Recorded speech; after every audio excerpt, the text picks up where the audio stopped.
Bien, Christelle Lecause, bonjour. Nous sommes à Caen aujourd'hui aux courses. Alors, tout d'abord, présentez-vous, chère Christelle. Christelle Lecause, je travaille chez Franck Blandin. D'accord. Depuis longtemps? Depuis 6 mois à peu près. Et avant, vous travailliez où? Chez Bernard Piton. D'accord. Alors, vous êtes... plusieurs écuries. Alors, comment vous êtes devenu jockey? Je ne sais pas si on dit jockey d'ailleurs. Ou jockey? J'ai commencé dans les chevaux de selle et comme il n'y avait pas trop de débouchés, j'ai tenté les courses et ça m'a plu. Alors, vous êtes issu du monde du cheval? tout. Pas du tout. Ah bon? Non, pas du tout. Pas du tout. Alors, comment on devient tout à coup Quand il faut aimer les chevaux, ouais. mais il faut vraiment les aimer. Alors, vous avez commencé à quel âge? J'ai commencé à 14 ans. 14 ans. Alors, vous avez d'abord fait une formation professionnelle à l'école? À la maison familiale de Landivisio. Landivisio, en Bretagne, d'accord. Vous êtes resté combien de temps là-bas? Je suis restée 3 ans, j'ai passé mon BEP là-bas et puis après je suis partie dans les chevaux de course à Grosbois pour passer un bac. Un bac? Un bac pro. Et vous l'avez vu? Non, j'ai arrêté avant. Je n'étais pas faite pour l'école. C'est vrai? Non. Alors qu'est-ce qu'il faut comme qualité pour faire votre métier? Déjà, il faut vraiment aimer les chevaux, il faut vraiment aimer ce métier-là parce que c'est très dur. Ça nous prend beaucoup de temps, on n'a pas beaucoup de vie familiale. Ouais. C'est fatigant aussi physiquement, oui, quoi. Physiquement et moralement. Ouais. Moralement parce que quand on gagne pas, quand on... Voilà, c'est beaucoup de boulot. S'il n'y a pas forcément la réussite au bout, c'est pas très gratifiant.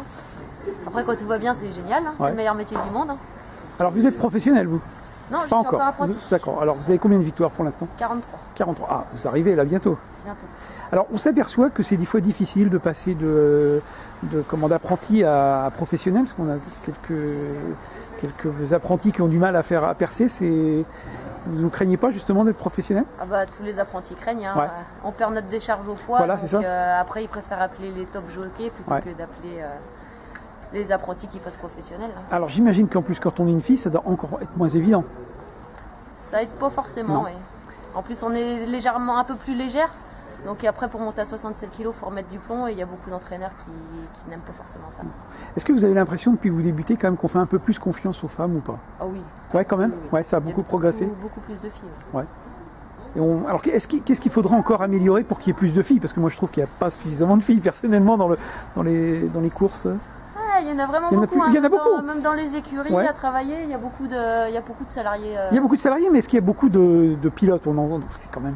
Attelé, il y en a beaucoup moins, mais attelé, c'est difficile. Vous regardez les courses d'apprentis en province, il y a beaucoup de filles. Non, on apprenti. Moitié-moitié. Hein. En apprenti, mais en professionnel, on s'aperçoit que c'est...